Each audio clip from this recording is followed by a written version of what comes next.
Wynwood, Miami, un barrio conocido por el arte y la fiesta, pero que oculta un pasado muy diferente y oscuro. A todos nos gusta el arte del Wynwood moderno, pero para entenderlo debemos remontarnos un poco al pasado, porque hace no tanto realmente todo esto era campo. Primero veamos dónde estamos. Wynwood es un barrio de Miami ubicado al norte de Downtown, entre la autopista I-95 y el Design District, a unos 15 minutos de Miami Beach. Y ahora sí, vamos con un poco de historia. El barrio de Wynwood ha pasado de ser campo a ser un barrio obrero, a ser boricua y a finalmente ser un lugar famoso a nivel mundial por su arte. Y todo esto en menos de 100 años. Era la década de 1910 y se acababa de crear Wynwood.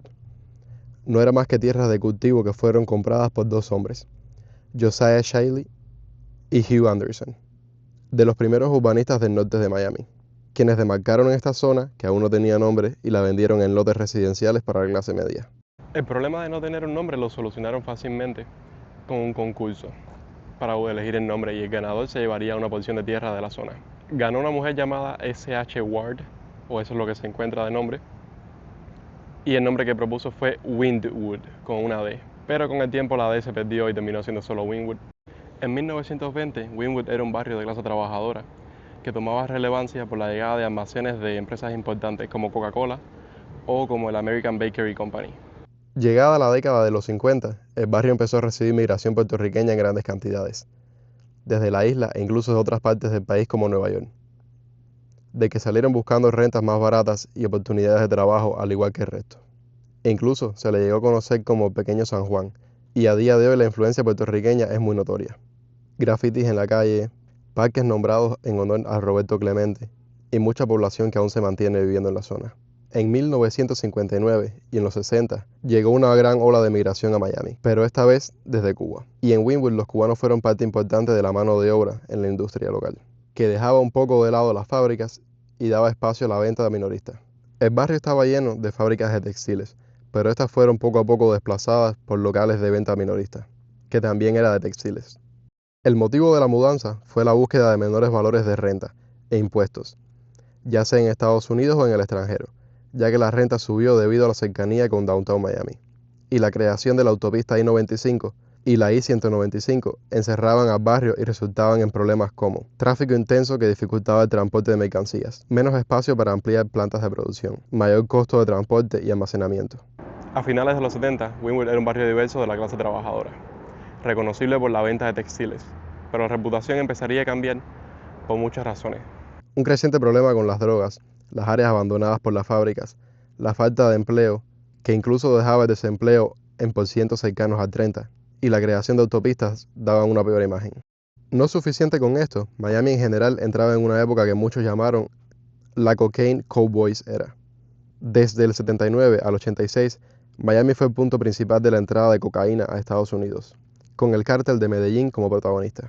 En ese punto, muchos residentes de la zona reportaban querer mudarse en cuanto pudieran. El cambio moderno de Wynwood a lo que conocemos hoy en día empezaría con la compra del American Bakeries Factory, o el edificio que tenían aquí. Se convertiría en el Bakehouse Art Complex y sería el espacio más grande de la Florida para artistas en activo, lo que atrajo a muchos dueños de galerías de arte.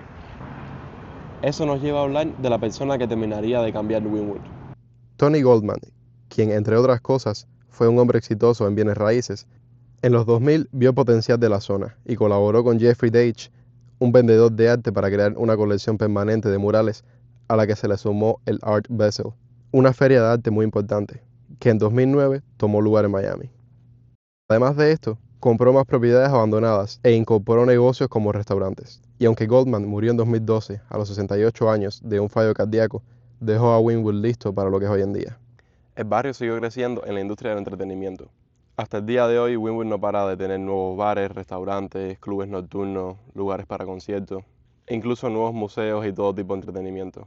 Y la reputación ha mejorado muchísimo, pero aún así creo que a muchas personas les queda la mala impresión de un barrio conflictivo, y en parte porque las actividades nocturnas que son tan predominantes en la zona y que lo hacen tan famoso, también envuelven alcohol, sustancias y la gente se pone agresiva y suelen pasar cosas de vez en cuando, pero nada fuera de lo común para un lugar de ese tipo.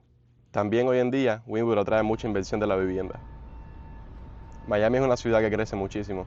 Una inversión gigante en el sector de la vivienda y muchas veces viviendas de lujo, mientras más cercanas sean al downtown de Miami, más va a ser así, hacen que las personas que antes vivían en Wynwood se tengan que desplazar. Y aunque esto pasa en todas partes, Wynwood es un barrio que originalmente y históricamente ha sido de trabajadores, por lo que muchas personas locales se sienten dejados de lado, y no ayuda a que el precio de todas las cosas en Miami siga subiendo, incluidas las necesidades básicas como la comida. Así que muchos lo ven como un fenómeno de gentrificación, donde las personas no tienen otra opción que irse de donde han vivido siempre. ¿Pero qué creen ustedes? ¿Es progreso y siempre pasan estas consecuencias? ¿O en verdad el gobierno está dejando de lado a la clase trabajadora que siempre ha vivido en el barrio? Espero que les haya gustado el video y nos vemos en el próximo. Cuídense.